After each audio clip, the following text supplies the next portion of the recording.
Welcome back to my YouTube channel the ink study. आज की इस वीडियो में हम लोग कवर करेंगे बिजनेस स्टडीज़ का सेकेंड चैप्टर का टॉपिक कोऑपरेटिव ऑर्गेनाइजेशन।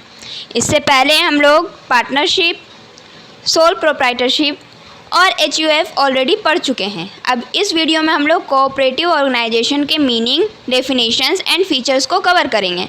तो हम लोग वीडियो को स्टार्ट करते हैं। जैसा कि इसके नाम से ही है कोऑपरेटिव यानी कि एक दूसरे के कोऑपरेशन से चलता है, यानी कि इसमें जितने भी मेंबर्स रहेंगे वो एक दूसरे को कोऑपरेट करके इसको आगे चलाएंगे। ठीक है।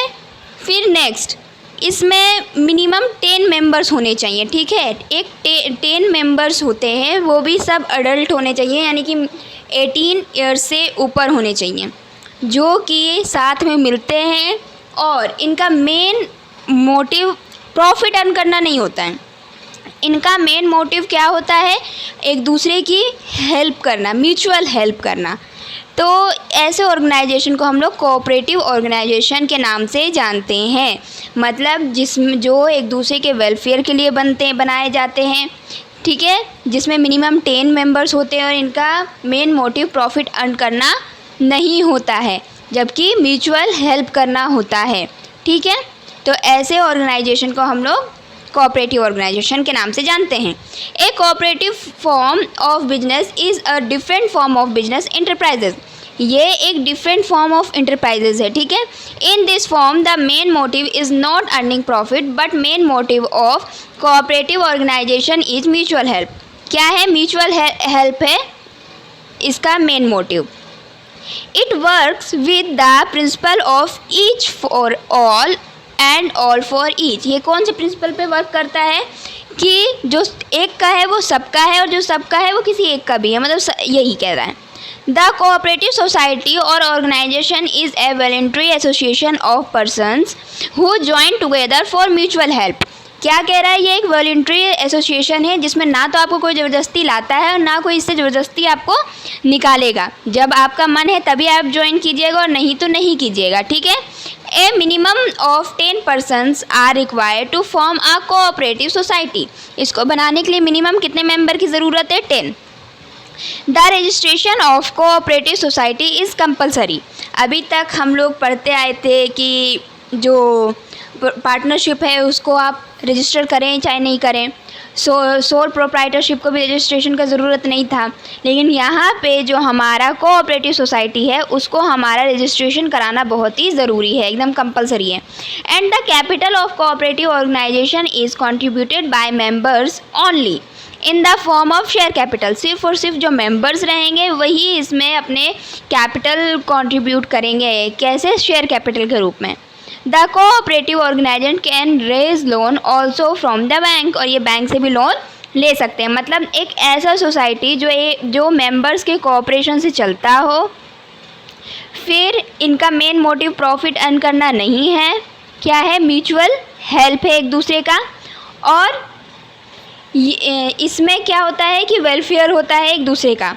और ये एक वॉलंटरी सोसाइटी है जिसमें ना कोई आपको ज़बरदस्ती ला सकता है और ना ही कोई ज़बरदस्ती निकाल सकता है। और इसमें मिनिमम कितने मेंबर्स चाहिए? 10 मेंबर्स चाहिए। तो ऐसी सोसाइटी को हम लोग कोऑपरेटिव सोसाइटी कहेंगे। तो एक यहाँ क्वेश्चन रेज होता है कि जब मेन मोटिव प्रॉफिट अर्न करना है ही नहीं तो इसको हम लोग एक बिज़नेस क्यों कहेंगे? तो मेन मोटिव भले ही नहीं है प्रॉफिट अर्न करना, लेकिन अल्टीमेटली तो ये लोग प्रॉफिट अर्न कर रहे हैं। तो बिज़नेस का ये वाला जो हमारा फीचर है ये तो फुलफिल हो गया, इसलिए ये कोऑपरेटिव बिजनेस कहलाते हैं। चलिए अब इसके डेफिनेशंस देखते हैं। सबसे पहला, the Indian cooperative society act 1912 क्या बोलता है भाई? Cooperative organisation is a society which has it objective for the promotion of economic interest के प्रमोशन के लिए of its member in accordance with cooperative principle के हिसाब से क्या है कि इकोनॉमिक इंटरेस्ट को बढ़ाना किसके? अपने मेंबर्स के, और प्रमोट करना ही इनका मेन ऑब्जेक्टिव होता है। तो ऐसे को हम लोग कोऑपरेटिव सोसाइटी कहते हैं। नेक्स्ट, कोऑपरेटिव क्या? HC कलवर्ट के हिसाब से cooperative is a form of organisation wherein persons voluntarily associate together as human being on the basis of equality. Equality की बेसिस पे यहाँ पे ह्यूमन बीइंग जो है एसोसिएट होते हैं for the promotion of economic interest of themself, अपने economic interest को मोटिवेट प्रमोट करने के लिए मिलते हैं। नेक्स्ट है हमारा इंटरनेशनल लेबर ऑर्गेनाइजेशन। ये क्या कहता है भाई?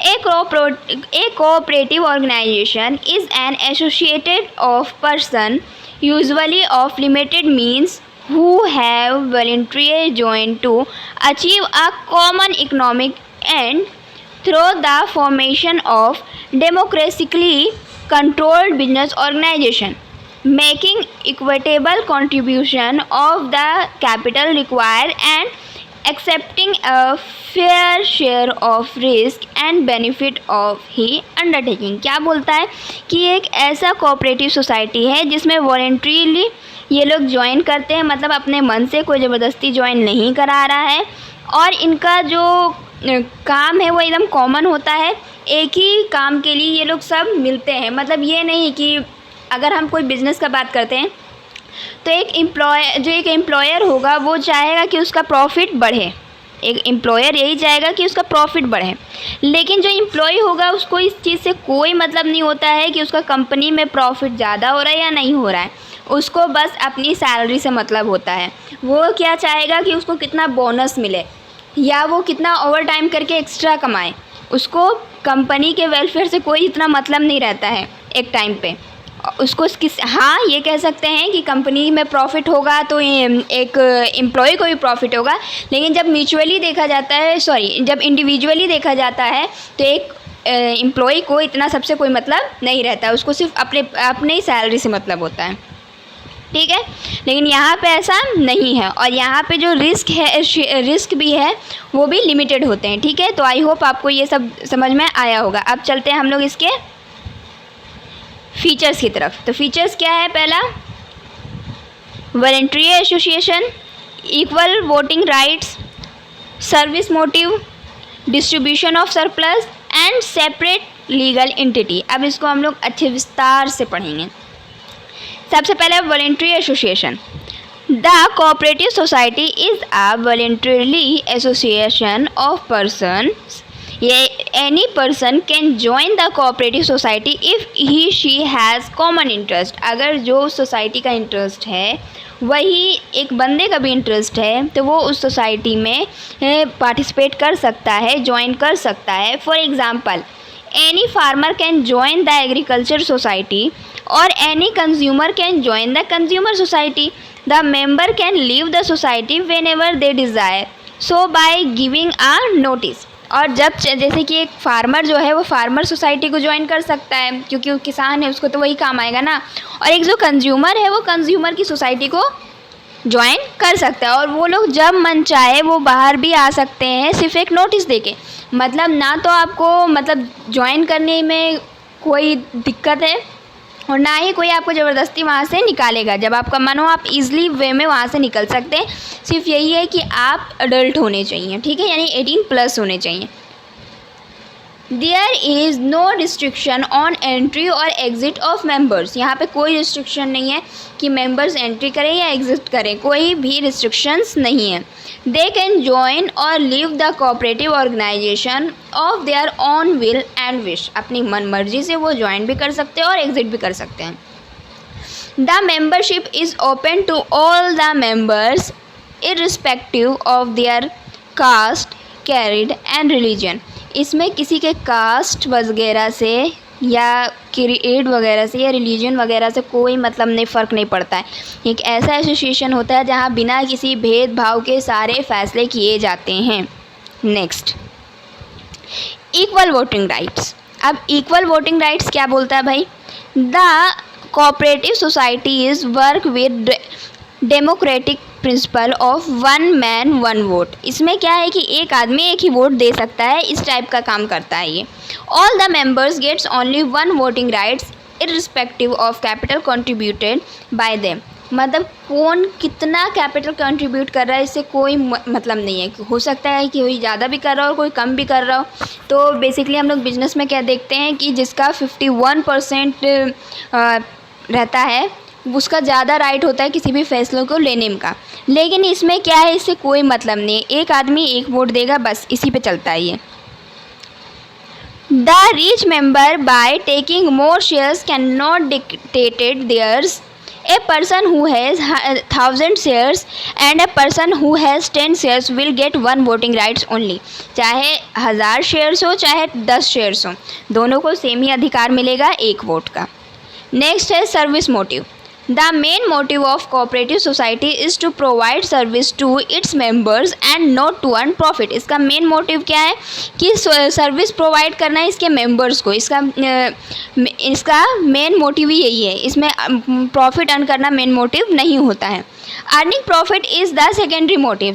सेकेंडरी मोटिव हमारा क्या है, प्रॉफिट अर्न करना है। And not the its member and not to earn profit.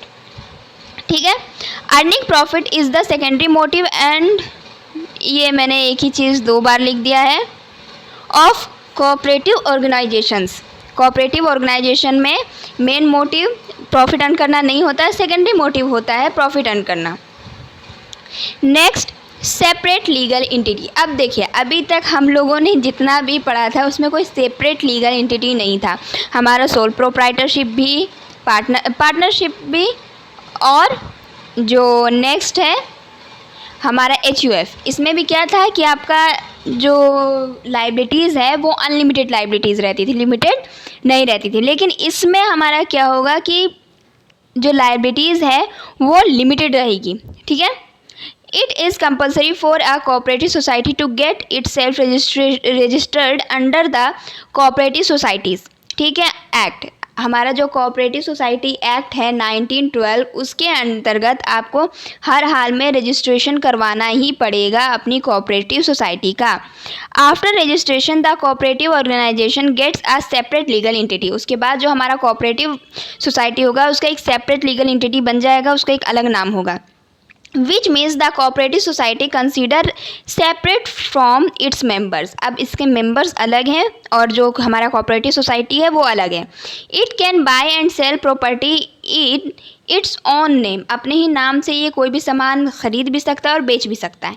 And can inter into contract in its own name. अभी तक हम लोग देख रहे थे जो पार्टनरशिप था या HUF था या हमारा सोल प्रोप्राइटरशिप था, उसके मेंबर्स जो है वो किसी के साथ कॉन्ट्रैक्ट में आते थे। लेकिन यहाँ पे जो हमारा सोसाइटी है, कोऑपरेटिव सोसाइटी, वो अपने नाम पे ही किसी कॉन्ट्रैक्ट में आ सकता है। The death, insolvency and incapacity of any members does not affect the existence of cooperative society। और इसमें किसी भी मेंबर का डेथ हो जाए, इंसॉल्वेंट हो जाए या इनकैपेसिटी रह जाए उसका, तो भी हमारी जो कोऑपरेटिव सोसाइटी है उसमें कोई भी अफेक्शन नहीं होगा, उसमें कोई भी अफेक्ट नहीं होगा। Next, distribution of surplus. Surplus का डिस्ट्रीब्यूशन कैसे होता है? The profit of cooperative society is not distributed in the ratio of capital contributed by each member, but it is distributed according to deals of members with the society। ठीक है, मतलब जितना वो profit earn कर रहे हैं उसको profit sharing ratio नहीं होगा कि जितना कैपिटल लेके आए उतना प्रॉफिट मिलेगा, नहीं। उसने अपनी ऑर्गेनाइजेशन के लिए कितना किया उस हिसाब से उसको प्रॉफिट मिलेगा। A member with less capital can get more shares in profit by having more transaction और dealing with the cooperative organisation. Cooperative organisation के साथ ज़्यादा से ज़्यादा डील करके एक कम कैपिटल वाला आदमी भी ज़्यादा कमा सकता है। For example, in a consumer cooperative the consumer who made more purchase gets maximum benefit. Simple सा बात है, जो ज़्यादा कमा रहा है, वो जो ज़्यादा काम कर रहे हैं, जो ज़्यादा परचेज़ कर रहा है वो ज़्यादा बेनिफिट्स पा रहा है। जिसका ट्रांजेक्शन्स ज़्यादा रहेंगी वो ज़्यादा बेनिफिट पाएंगे। और इसमें ये भी है कि जो हमारा अभी तक हम लोग पढ़ते आए थे, जो हमारा लायबिलिटी था वो तीनों में अनलिमिटेड था। सोल प्रोप्राइटरशिप में भी अनलिमिटेड था, पार्टनरशिप में भी अनलिमिटेड था, और हमारा जो HUF में था उसमें जो कर्ता होता है उसके ऊपर लाइबिलिटी अनलिमिटेड होती है। लेकिन यहाँ पे इसके मेंबर्स के ऊपर जो लाइबिलिटीज़ होती है वो लिमिटेड लाइबिलिटीज़ होती हैं, ठीक है। यानी कि अगर जो हमारा कोऑपरेटिव सोसाइटी है वो अपने लोन्स को वापस करने में असक्षम होता है और उसके सारे एसेट्स बेचने के बाद भी उतना नहीं हो पाता है, तो इसके जो पर्सनल मेंबर्स हैं उनके ऊपर उनके पर्सनल एसेट्स पे कोई भी अधिकार नहीं होगा किसी भी क्रेडिटर्स का, ठीक है। In cooperative society, a fixed rate of dividend is given on the capital and remaining surplus is distributed in the form of bonus। जैसे जो हमारा डिविडेंड है वो तो कैपिटल पे मिलता ही है, साथ में जो सरप्लस मिलता है वो एक्स्ट्रा में मिलता है बोनस के रूप में, according to dealing the members with the cooperative organisation. जितना भी ऑर्गेनाइजेशन में वो डील करेंगे उतना ही। सो आई होप आपको ये वीडियो समझ में आई होगी। Thank you. हम लोग अपने नेक्स्ट वीडियो में लेके आएंगे इसके मेरिट्स एंड डीमेरिट्स। तब तक लिए keep watching and do subscribe my YouTube channel The Ink Study. Also press the bell icon for latest update. Thank you.